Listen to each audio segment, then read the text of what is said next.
अल्हम्दुलिल्लाहि वहदा वस्सलातु वस्सलाम अला मन ला नबी अबादा अम्मा बाद।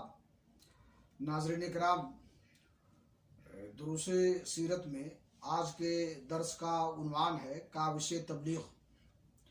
ये मालूम है कि मक्का दीन अरब का मरकज़ था। यहाँ काबा के पासबान भी थे और बुतों के निगहबान भी, जिन्हें पूरा अरब तक़दीस की नज़र से देखता था। इसलिए किसी दूर उफ्तादा मकाम की बनिस्बत मक्का में मकसद इस्लाह तक रसाई ज़रा ज़्यादा दुश्वार और मुश्किल थी। यहाँ ऐसी अजीमत दरकार थी जिसे मसाइब व मुश्किलात के झटके अपनी जगह से हिला न सकें।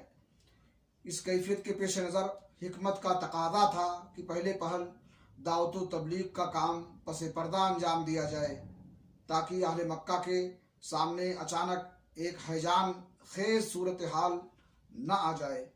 अल्लाह रब्बुल आलमीन से दुआ है कि अल्लाह ताला हमें दावत व तबलीग में सरगर्म रहने की तौफीक अता फरमाए और नबी पाक जनाब मोहम्मद रसूलुल्लाह सल्लल्लाहु अलैहि वसल्लम की सीरत को हर अम्र में अपनाने की तौफीक बख्शे।